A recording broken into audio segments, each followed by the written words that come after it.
मीरा बोली, आपने कल जो 2 लाख रुपए रखने के लिए दिए थे वो नहीं मिल रहे।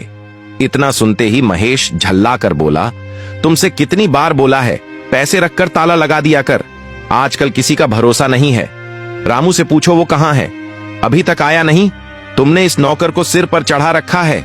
मीरा बोली, रामू ऐसा नहीं कर सकता, 2 साल से हमारे घर पर काम कर रहा है, आज तक 1 रुपये की चोरी नहीं की। महेश बोला, कल वो 5,000 रुपये एडवांस मांग रहा था ना, बोल रहा था बच्चे की फीस की किस्त जमा करवानी है। मैंने एडवांस पैसे देने से मना कर दिया था, पैसे उसी ने चोरी किए हैं, दूसरा कोई हमारे घर आया भी नहीं। तुम उसे फोन मिलाओ। मीरा ने जब रामू को फोन मिलाया तो उसका फोन स्विच ऑफ आ रहा था। महेश बोला, पक्के पैसे उसी ने चुराए हैं, तुमने उसके सामने पैसे रखे थे, ईमान खराब हो गया हरामखोर का, बड़ी वारदात की फिराक में था, मौका मिलते ही उड़ा ले गया।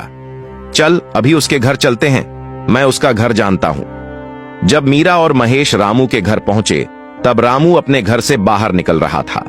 मालिक की गाड़ी देखते ही पास आया और बोला, थोड़ा लेट हो गया मालिक, बस अभी आ रहा था। महेश बोला, गाड़ी में बैठ जाओ। रामू को चुपचाप घर लाया गया। फिर महेश बोला, बता तुमने 2 लाख रुपए क्यों चुराए, अगर नहीं बताएगा तो मैं पुलिस को कॉल करूंगा।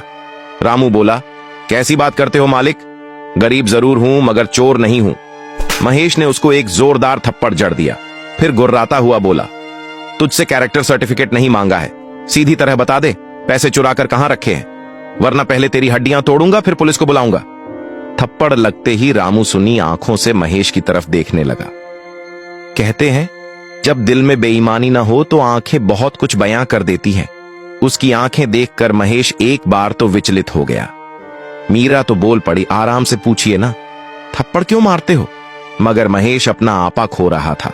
बोला, इससे बोलो चोरी स्वीकार कर ले और पैसे लाकर दे दे, हम दोनों के सिवा यही घर में था, इसलिए यही चोर है।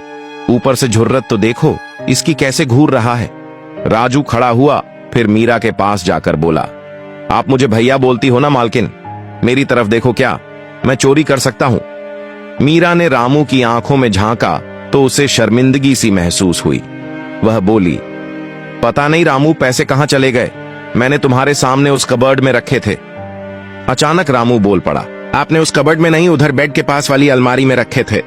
मीरा ने तुरंत अलमारी खोली और पैसे ढूंढने लगी। शीघ्र ही उसे 2 लाख रुपए मिल गए। पैसे मिलते ही महेश और मीरा को सांप सूंघ गया, दोनों की गर्दन झुक गई। रामू बोला, गरीब हूं इसलिए आपने तुरंत मुझे चोर समझ लिया, बेटे की फीस के लिए पैसों की जरूरत थी इसलिए चोर समझ लिया। जब हम गरीबों को ईमानदारी और वफादारी का ऐसा इनाम मिलता है ना, तब बहुत दिल दुखता है। महेश हिम्मत करके बोला, मगर तुमने अपना फोन भी स्विच ऑफ कर लिया था रामू, इसलिए पूरा शक तुम ही पर गया। रामू बोला, आपने 5,000 रुपए एडवांस देने से मना कर दिया था, इसलिए मैंने फोन बेच दिया, क्योंकि फोन से ज्यादा बेटे की फीस जमा करवानी ज्यादा जरूरी थी। रामू आगे बोला, अब तो लग रहा है कि बेटे को पढ़ाना जरूरी ही नहीं, बहुत जरूरी है, क्योंकि अनपढ़ बोल नहीं पाता, अगर बोलने की कोशिश करता है तो उसकी कोई सुनता ही नहीं, इसलिए बच्चों को शिक्षित करना जरूरी है, क्योंकि शिक्षा शेरनी का वह दूध है जो पिएगा वो दहाड़ेगा। फिर वह महेश के पास गया और बोला, मैं निर्दोष साबित हो गया, अब उस थप्पड़ का क्या जो आपने मुझे चोर समझकर लगा दिया।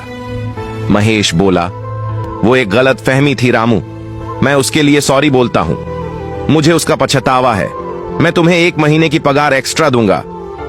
रामू थोड़ा सा पीछे हटा, फिर खींचकर एक थप्पड़ महेश के गाल पर जड़ दिया। थप्पड़ की आवाज पूरे हॉल में गूंज गई। मीरा की तो चीख निकल गई। महेश को ऐसा लगा जैसे उसके दांत हिल गए हों। रामू गेट की तरफ बढ़ते हुए बोला, मेरी दादी बोला करती थी कि गलती हो तो पैर पकड़ लेना बेटा, मगर गलती ना हो तो सीधा गला पकड़ना। स्वाभिमान और इज्जत हमारी भी होती है साहब, सब कुछ पैसा ही थोड़ी है। कहानी का मोरल, तुम बॉस हो, बड़े अधिकारी हो, मालिक हो, इसका मतलब ये नहीं है कि तुम्हें किसी की इज्जत और स्वाभिमान पर हमला करने का हक है। तुमने पैसे देकर उसकी मेहनत खरीदी है, इज्जत नहीं, क्योंकि इज्जत करोड़ों से भी ज्यादा अनमोल होती है। तुम इज्जत पर हमला नहीं कर सकते। क्या रामू ने सही किया?